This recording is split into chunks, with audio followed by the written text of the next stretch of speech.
After you've collected data with your Xsens system, you can now process it however necessary within the Xsens software, and you have the option to export the data in a C3D format, which used to be the only option to get your data into Visual3D. You can still do that and create your own model using that data. As you can see here, we have opened a sample file from an export of the C3D data. And what Xsens does in that software is output a lot of what appear to be markers. These aren't real markers, as you didn't place any markers on your subject. You used inertial sensors, but in order to accommodate traditional analysis, Xsens created this phantom marker system to be able to create your own biomechanical model, which is definitely an option, and you can go about that, where you would create each segment individually. If you would like to take that approach, you're welcome to, and you can check out the traditional Visual3D Basics course, as most of those principles apply to this data, where actually you have more markers to work with, so you'll find it very easy to follow Visual3D Basics for camera-based motion capture and apply it to these markers coming out of the Xsens system. However, you can also save your data as MVNX.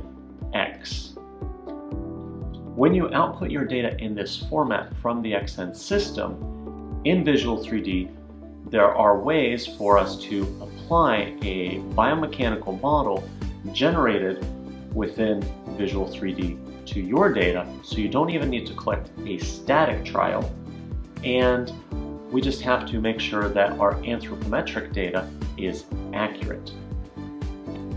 In this course, we're assuming that you already have that MVNX file, and you can use the data associated with this unit to follow along in what we are about to show you. In Visual3D, we can go ahead and open the Xsens model that C-Motion developed, free for you to use, and you can find it attached to this unit. The Xsens model, if you have become slightly familiar with Visual3D, you will see that there is no trial in here. And that is purposeful, as this model is meant to be applied to any possible motion, so it's not motion specific. And here in signals and events, we have no data to review, and therefore we can't be graphing anything as of yet.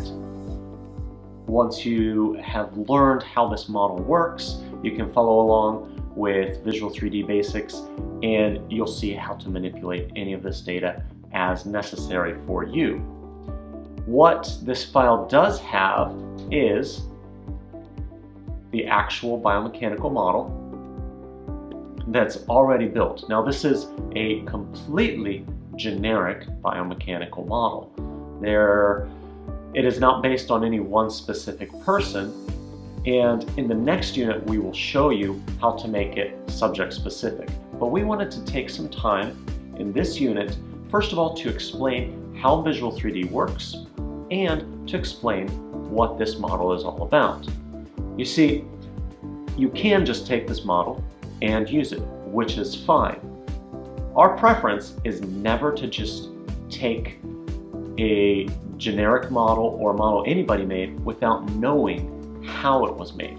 So what we're going to do is go explore how each individual segment was created so that you have an understanding of how it works, and as you use it in your clinic or for sports or in your research, you have a full understanding and are able to explain it well with scientific accuracy. Now, In Visual 3D, each segment is generated with a specific shape. Typically, as in the case of the thigh segment and most other segments in the body, that is generated as what appears to be a cylinder, but is actually a truncated cone.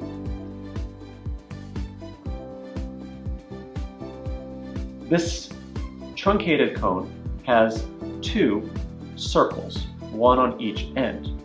They do not have to and are almost never the exact same size. So we need to give Visual 3D enough information to define these circles. It's important to understand that we need at least two pieces of information on either end, both proximal and distal, of the segment. We can give it joint center, a lateral reference, or a medial reference marker. The same on the distal end, we can have lateral, medial, or joint center. And in fact, if we were to look at the right thigh, what you will see here, as an example, is exactly that. You see joint center is our hip, which is right here, where the joint center on the distal end is right knee center, which is right here. You'll also notice that it gives a radius. That radius is the actual radius from the joint center that defines that circle on the proximal end. Similarly, we have a radius for the distal end,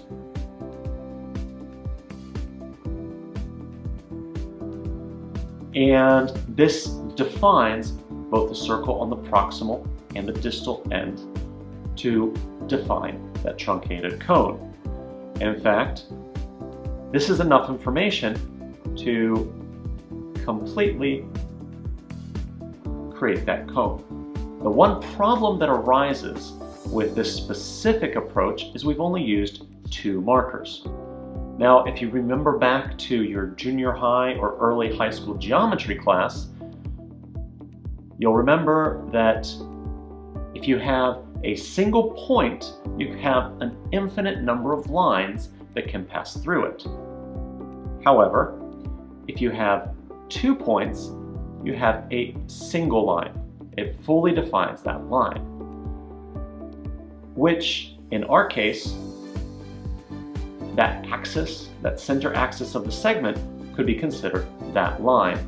The problem that arises with this is that this line could be oriented in any direction.